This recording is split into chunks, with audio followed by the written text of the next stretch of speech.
that about missing your travel buddy. Did that trip to Costa Rica mean nothing to you?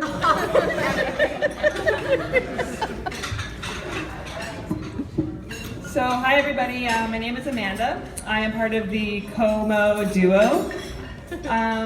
So, Sarah, when I first sat down to write your speech, I just couldn't help but think, oh my God, I can't believe Sarah's getting married in less than an hour. I'm joking. I had the speech done well before breakfast. I really can't tell you how long I've known Sarah or when the defining moment of our friendship was. We went to nursery school, elementary, middle, and high school together, and at some point we became close, but I really have no idea when that was. All of a sudden we were the best of friends and there was just no turning back. One of my most fond memories I have of Sarah growing up is of her infamous bob haircut, which she had from the time I met her in nursery school until, well, a long time after that. Sarah, I'm so glad you grew out your hair for your wedding. You look beautiful tonight. Is she not the most beautiful bride, everyone? Look at her. I'm in awe just looking at her today. So beautiful, so gracious, so sweet. Don't let her fool you. This Sarah is a much more refined version of the Sarah that I once knew long ago. Just picture her in her sweatpants, an OHS Battle t-shirt, and a messy bun planted firmly at the top of her head. That was literally the only outfit she wore in high school. We would go out to a movie or grab a bite, hang out at someone's house, and she'd be in her usual attire. That's if she wasn't grounded for not cleaning her bedroom due to not having unpacked from camp 4 years ago. Have any of you actually seen the floor of her bedroom, her childhood bedroom? No. Marty? Yeah. There is no floor. Yeah, she's still pretty messy. Sarah, when you asked me to be your maid of honor, I thought maybe I should just stop you at maid.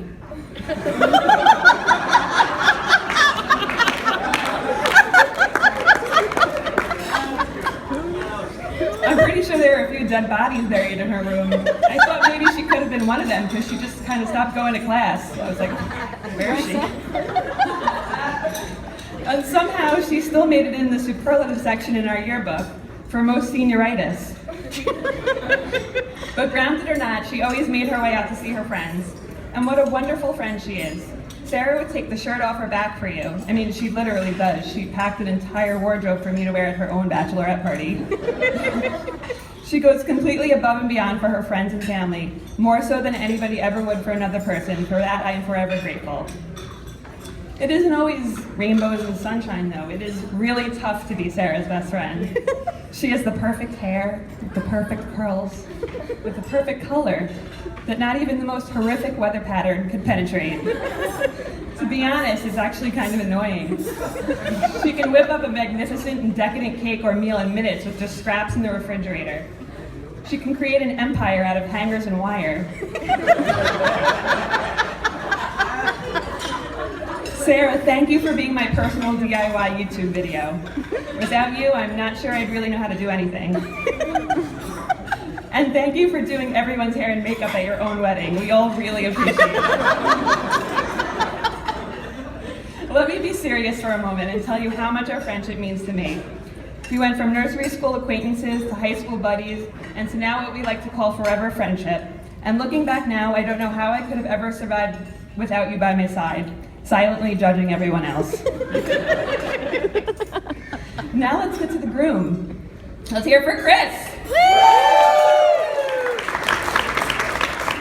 Chris, I just want to let you know that coming into this friendship circle, you're going to have to live up to some expectations. Am I right, girls? Yeah! We've gotten to know quite a few of Sarah's ex-boyfriends and flings over the years, and you are far and away our most favorite.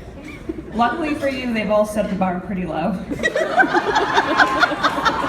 That was a joke. Our ex-boyfriends have all been lovely, but you're still our favorite. I've had the pleasure of spending a fair amount of time with Chris over the last 6 or so years. And I can sincerely say that if you weren't dating him, I would still be his friend. But I'm so glad you did find each other. We knew you were the one when you threw the Sarah that incredibly special for that incredibly special scripted Harry Potter themed birthday party. And the fact that you casted me as Severus Snape spoke volumes about our friendship, but I'm willing to look past that now. In all seriousness, when I met Chris in that stunning Wolverine costume all those years ago, it just sort of made sense. It felt like you were the guy that was supposed to be by Sarah's side and in our lives all this time. You were supposed to be that guy dedicating your life to Sarah and to her next level Halloween costumes for the rest of your life. Your goofy smile and your infectious laugh are things that we have all grown so accustomed to, and the way that you light up Sarah's life is something I will always cherish as her best friend.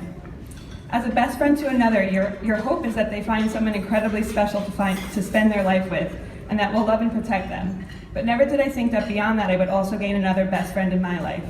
I cannot thank you enough for all of those things, Chris. And together, you are not only the most nauseatingly good-looking couple in every room, but the love, support, and friendship that you both show each other is something that I've always admired about your relationship. And so with that, I guess it's pretty customary for the maid of honor to give some marriage advice. But I'm not married, and let's face it, I don't have the best track record with men. So what do I really know?